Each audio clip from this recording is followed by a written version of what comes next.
Hi guys, welcome back to my YouTube channel. My name is Margaret Adenikweko, and today, as you can see from the title or the thumbnail, we are going to be looking at my results from my first to final year of university. Now, the reason for this might be controversial because to some people it might just be like, what's the point? But for me, the essence of this is to motivate someone. And like I always say, motivation is short term, right? So you can finish watching this video and you are motivated to take your academics seriously. And like in few days' time, few hours after watching the video, you're forgetting everything. Motivation is short term, discipline is long term. That's what I always say every time. So the essence of it is to motivate you. And if you develop self-discipline, this video is so motivating enough to spark self-discipline in you, then you have achieved the purpose of watching this video.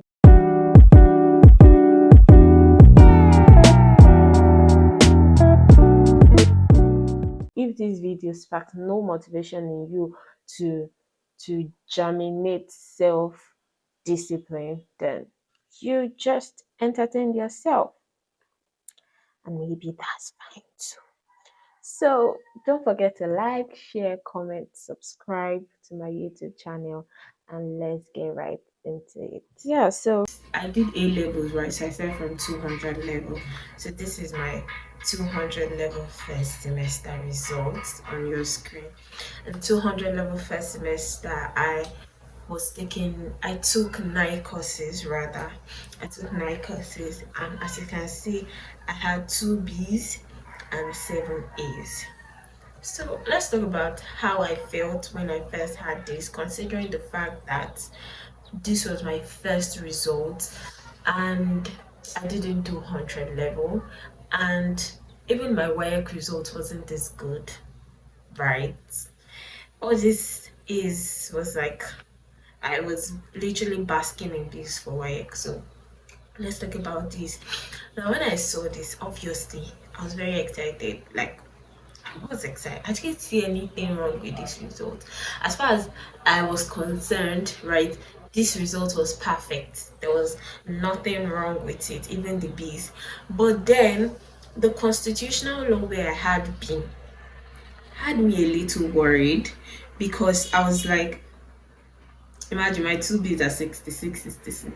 Because I was like, why did I have B in this course? Like, it's a 4 unit course, that's fine, that's hard in itself. But then I know I studied, I know I put in more effort, I put in much effort. So if I can get A in like philosophy, in like gel, all those courses, why can't I get A in constitutional law? And I realized that it was I would say it was the lecturer, but I don't know if to say that, because the particular lecturer gave us area of concentration. She mentioned it like during revision, not like she particularly spelled out the question, right? And so I read it so much. When you already know that this is what I'm going to answer in the exam, compared to the other lecturers that you're just reading everything they've taught you. This one you already know that this one I'm going to answer in this exam on. So when I started, I was devastated because I'm like, I studied so well for this stuff. I knew what she was going to ask. I had my answers ready. I already wrote it out where I was going to write it like that, and I studied that way. But I'm just like, yeah, it's the woman.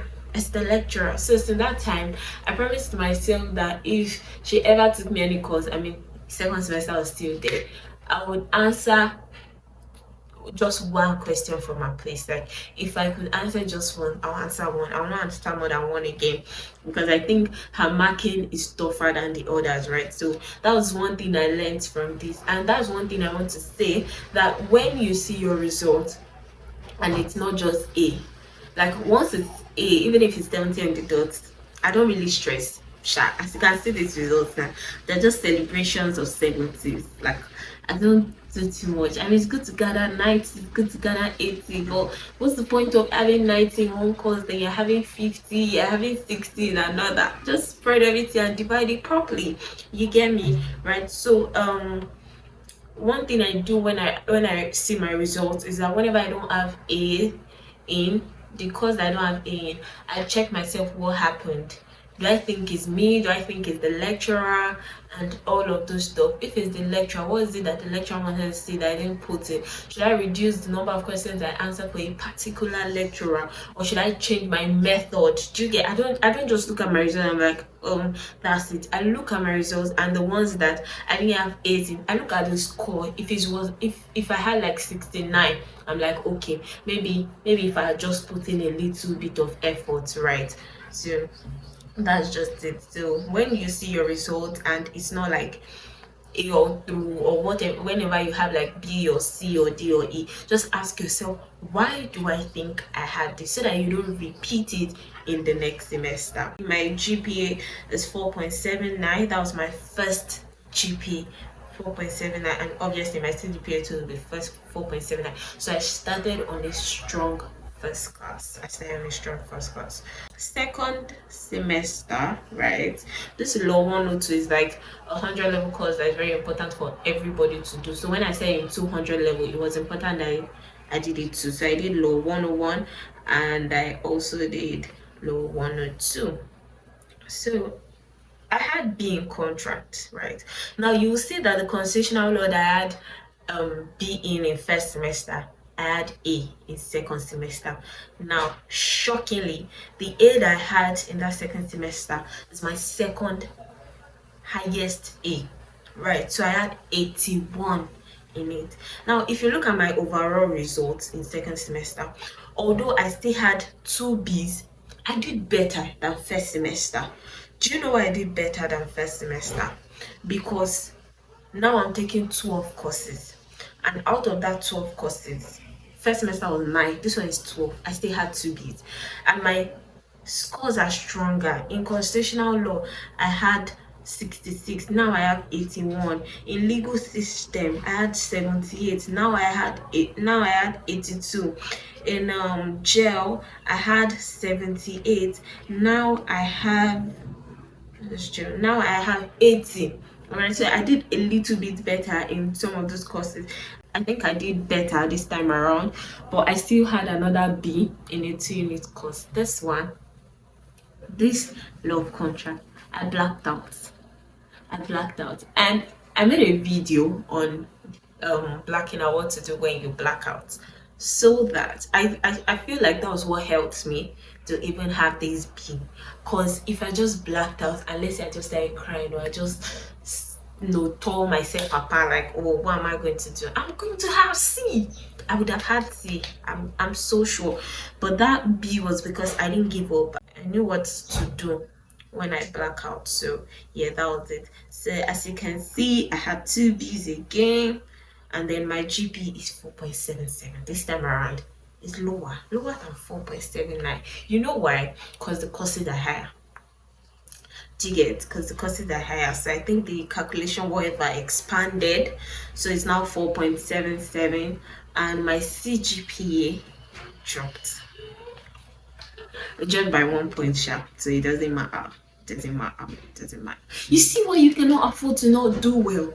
As far as I'm concerned, my second semester result looks better, but like the calculation is not about the scores. It's not about the 80s or the 70s. It's about, is it A or is it B? And what number of units did you have this grade in? Is it 4 units that you had a B in compared to 1 unit that you have A in? Do you get?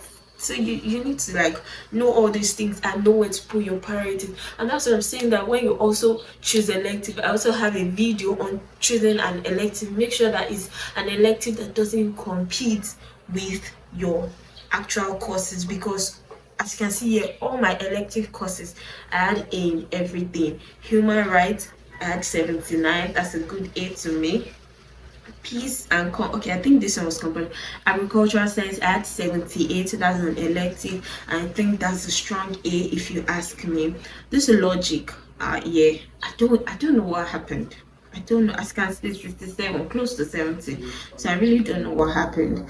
Now let's move into 300 level. 300 level is that level that I can term as one of my most difficult level in university. Like if I was to rate 200 to 500, I think it would be 300 level first. let's not talk about the next. Right, so 300 level first semester, I'm doing criminal law, I'm doing commercial law, I'm doing law of thought, quite voluminous if you ask me. For the first time, I have a C. I have a C in jail. To think that it's a 1 unit course, 55 over 100. Now, there's sometimes that not having A or B in 1 unit course is not your fault. I promise you. Some people can relate to what I'm saying. Some people, they've had F before. You know, these things are CBT, so anything can happen and all those stuff. So honestly, I did not really rate this C though, even though no doubt it disrupted my this thing, because my CGPA again went down. So so my CGPA has been dropping. 200 level first semester is 4.79, second semester is 4.78, the 300 level, bam, 4.75. Right, so I later got to know that attendance contributed a lot to the grading system, and GEL, Godliness and Excellence, you know, my school, it's just that one course that nobody really rates, right? So sometimes you're just tired and the class is like 4 p.m. to 5 p.m., 5 p.m. to 6 p.m. You're just like, bro, ain't going for this class, man. Then that particular semester, the lecturer is like, I'm going to do it for you. That's what happened to me. And then I now had a B in a 4 unit course. Assuming I had 8 or true and it was just this gel, my results would still have been perfect, right? But the fact that I had a B in this criminal law, now check it out. The B is 60. The B is 60. So it's giving, that's quite far from an A. So it's not like, oh, the lecturer did me dirty. I just didn't live up to, I just didn't do or perform up to expectation. Now, did I know why this happened? No and yes, in the sense that I gosh, basically I checked myself, of course, like I always do whenever I don't have A. I asked myself, why did this happen and how can you prevent it? So when I saw this being criminal law, I was hurt because it's a 4 unit course, plus I already have a C in that same result, plus my CGPA now dropped again, plus my GPA dropped again. Right, so this first semester result, I wasn't really happy. And you would be like, why are you not happy? 4.75 is a very good first class. But the thing is, for the standard I had been setting for myself right from 200 level, this one felt like you're already sliding, you're already, you know, resting on your oars and all of those stuff. Now we have a new lecturer. I have to put in time, so because it's so hard when you have to launch a new lecturer. You don't know their modus operandi, you don't know how they mark, how they score, you don't know what they want to see, you don't know how they set their questions. There's not like past questions for them to revise and all of those stuff, right? So but I decided that I was you know, of course, going to take criminal law seriously. And my gel, I think I attended all the classes for that semester because I'm like, nah, C. So first semester, of course, first class too. So second semester, I fixed it up. As you can see, in my criminal law, I had A. Now let me gist you about how to deal with a new lecturer that you don't know how they operate.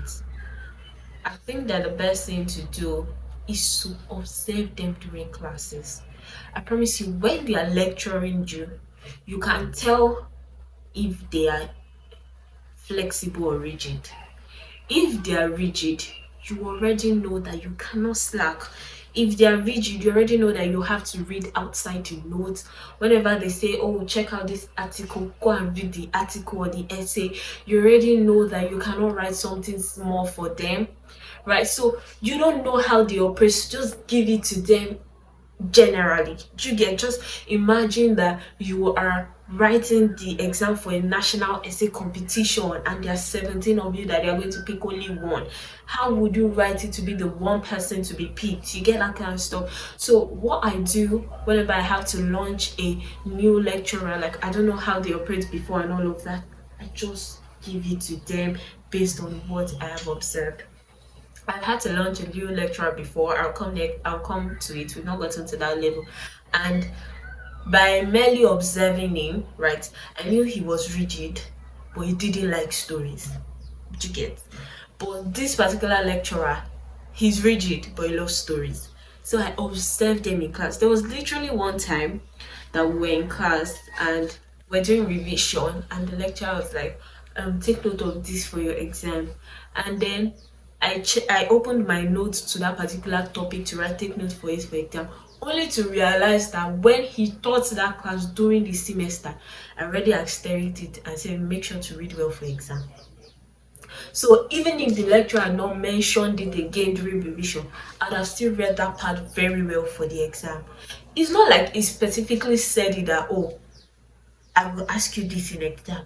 But there's a way, oh my god, there's a way a lecturer there's a way a lecturer teaches a course during the semester that you can tell how passionate they are about the topic. You can tell they are going to ask it. They'll keep explaining it. They're not just going to teach it on the surface level. Like they're going to hammer on it and all those stuff. So that's why you have to be attentive in class.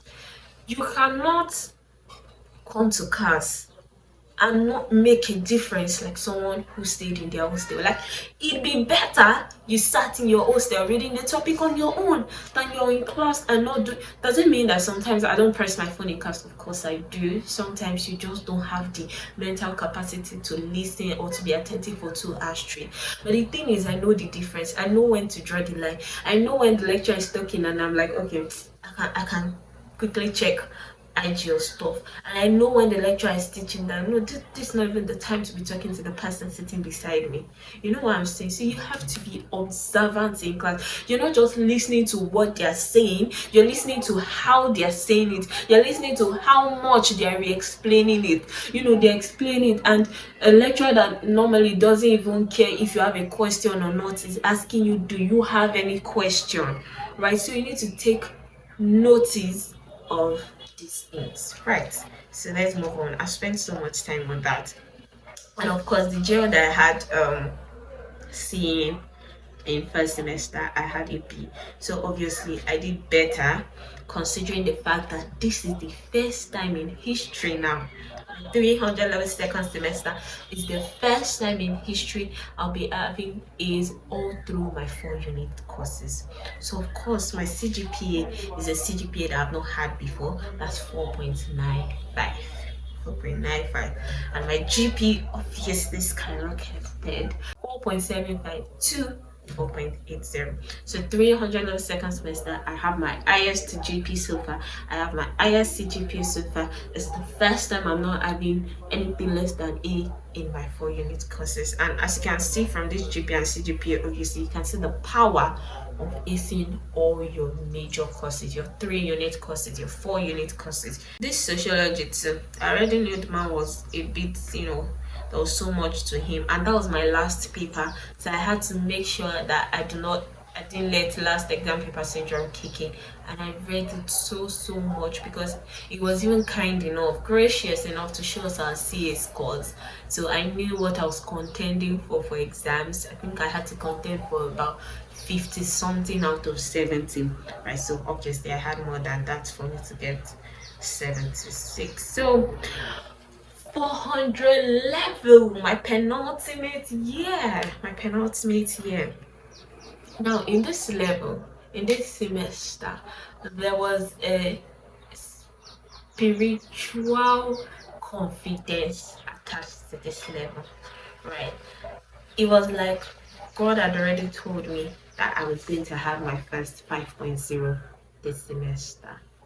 I know they use God too. I already knew it when the semester started. And that's dicey, right? Because if I already knew it somewhere in my subconscious that I was going to have my first 5.0, there are two things. I can just be, you know, working hard. I'm like, to pay off, there'll be 5.0. I may just take a chill pill, like, it's settled, it's gonna be 5.0. But the thing is, I stood somewhere in between. Of course, I had my first 5.0 because in 400 level penultimate year, all the university wide courses, they are reduced, the non-college courses, they are reduced. So I'm just doing 5 courses. And first semester, I'm doing jail and my 4 law courses. In second semester, I'm doing only my 4 law courses. In my first semester, I have A's or true, so let's go through the A's. In jail, I have 88. It will interest you to know that this is my highest score in this 1 unit course for the past 3 years. Landlord, I'm having 70 on the dot. Whenever I have 70 on the dot, I always feel like the lecturer helped me. Like maybe I was supposed to get like 69 or 68, and they're just like, let's just push her, let's just push her. But it's not that true though. I think it's just my mindset. Like I'm supposed to get more than 70. 70 is the deadline, so I should get more than 70. I say deadline, whatever. Law of equity and trust 75, evidence 73. Guys, this is what I say, yeah. 70, 73, 74, 75. I have my first 5.0 and obviously my CGPA took a leap, 4.7, 4.83, right? So 4.83 is giving okay. I'm not stagnant. I'm moving. I'm so happy. The semester before 4.95, the semester after 5.0. Then it gets to the next semester, and I feel like I've arrived. I feel like I already know how to do it. I feel like I found my way. I feel like it's 5.0 all through from here now. So what happens? I take it down. So 400 of second semester was quite stressful in my defense, right? Because I was a member of, the sisters committee. There was a conference to plan, general secretary of lead conference. There was a conference to plan. I was gunning for a position, but I didn't win the position. And if you have ever run for a position, I'm not talking about if you were the only one that went for that position, like you had an opponent.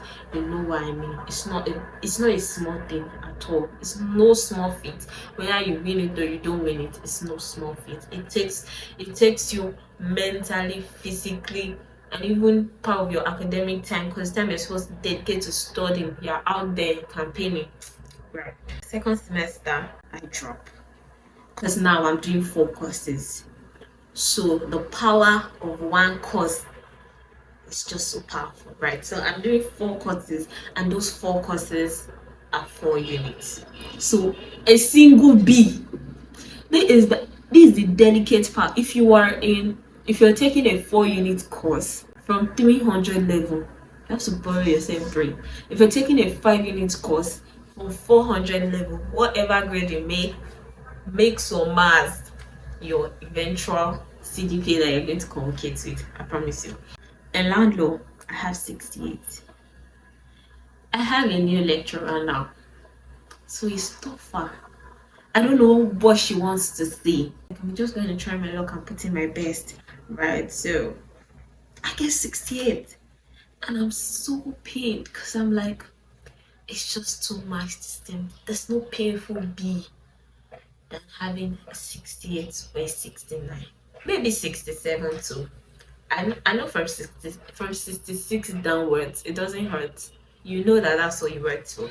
But when you have like maybe 67, 68, 69, it's like, wow. You don't know if to blame yourself, like, why didn't I just put in a little more effort? Or to blame the lecturer, like, how wicked can you be? Like, you cannot just give me 1 mark or 2. Equity and trust, I have a new lecturer here too. And I get 72 because I observed him in class. Wait, let's set the record straight. I know I said I don't know what happened to me or the lecturer in land law, and then in equity, I say I studied to the lecturer. Let's just say I actually studied to the lecturer for equity, and I take responsibility for whatever I got in land law. Can we move on now? Okay? I knew that he acted rigid, but he don't want so much in. Those exams that's like, you either know the answer or you don't. Yeah, that's the love story. That's what it gives us. So law of evidence 76, international law 65. This international law got me really angry and sad, because those courses that it just shocked you. I can still remember. I can see myself that night in a common room, 3 a.m. carrying my hardcover notes and reading about the United Nations. I still remember reading about the Ukraine and Russia war, giving me 65. I'm like, I don't even know why. I remember there was one question that was quite hard. It was quite difficult for me, I'm not gonna lie. But I thought I found my way around it. Apparently I didn't. My CGPA of course takes a toll from 4.83 to 4.79. Do you know how painful that is? It's painful because I literally went back to 200 level first semester. If you this is my 200 level first semester results, my CGPA is 4.79. You go back to 400 level second semester and my CGPA is 4.79. So I literally went back. All the things I've been building, my 4.80, 4.83 scattered once. Go back 200 level first semester. I'm like, why? When I'm about to graduate, if I finish with 4.79, who will believe that once I had 4.83? Nobody will believe me. I'll not get my CGPA back. But you know what's painful is that even if I finish with that 4.83, it's good, but it's just sad because if I had kept increasing, it'd have probably been like 9 something. But let's just move on a bit. 500 level first semester. I'm determined. I'm determined to get my 5.0 back. I'm like, I didn't get 5.0 only to return to 4.45. I must keep it on. I cannot say 500 level first semester. 500 level first semester felt like 400 level first semester. I knew that I was going to get 5.0 again. It was like a spiritual confidence to kind of like I knew. So of course I worked. Law of Business Association stressed a hell out of me. Like I proved stubborn, but I was more stubborn because I remember vividly reading that course for 1 week straight. Like from Monday to Saturday, I read one course. Imagine that. So from Monday to Wednesday, I think I was already done. Like Monday, Tuesday, Wednesday, I was done. And Thursday, Friday, Saturday, I read it again. I read it for 1 week before the exam. Like, of course, I've been reading it. Like, usually, once I already know that this course, I don't like it. This course, it probably stress me and all those stuff. I read it more than I read others. That's what I do, so that everything is balanced, basically. So yeah, I have uh 5. So you're just saying 76 now. You're like, oh she got 76. So this girl should try. Or maybe you're like, she's smart. But do you know how hard I read for this stuff? As I was reading, I was praying. As I was reading, I would not be motivating myself, telling yourself that don't be scared, you cannot fail. Because when you decided to carry your note, you made a decision that you were not going to fail. Like I will be speaking to myself that because I am reading, I cannot fail. That was how serious that course was. Like I had to carry the course spiritually for real, man. Admin law, I had 70 on the dot, and it was really, really an escape because many people had B's in the course. Many people had B. Many people had B. So it felt like this 70 on the dot was just because 5.0 was meant to happen that semester.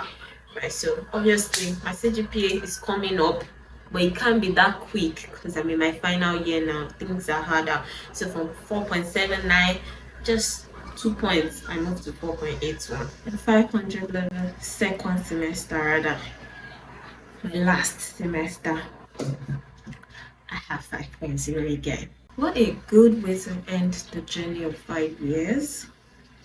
In jurisprudence, I have 81. That's my highest score.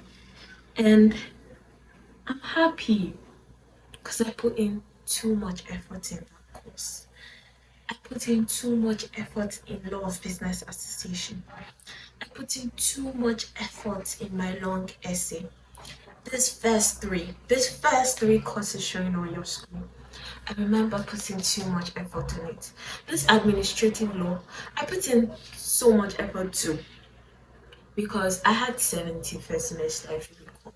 So second semester, I'm like, history cannot repeat itself in a lesser form. So you can see from 70 to 79. I think that's a good improvement. And my long essay was what had my fingers crossed. I would lie.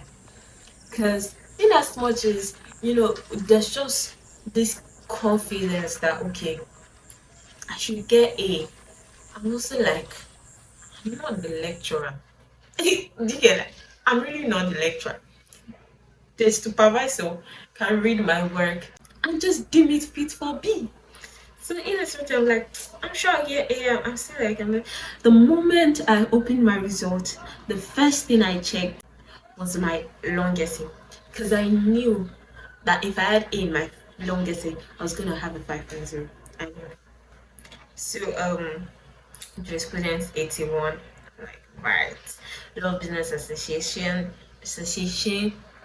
longest and administrative law and international humanitarian law. My dearest course. To think that my favorite course is the one I had the least coin. Life no just balance for real, man. Well, yes, so that's it. I have a 5.0. I'm not going to be telling you my CGPA because how will my convocation be sweet? If you know how to do maths, wait, you can calculate with my previous ones. Go ahead, do it. So, I wish all my results from my first year to my final year. So I finished with a first class upper. Yeah, first class upper. Right, so that is that. We've come to the end of this video. If you stuck around till this time, you might as well just click the subscribe button. Thank you so much for watching my video. Don't forget to like, share, comment, subscribe. Check out my other videos and share it to people to also check it out and subscribe. And I'll see you in my next video. I'm hoping that my next video I share some of the tips of how I was able to achieve this feat. But we'll see how that goes. Bye.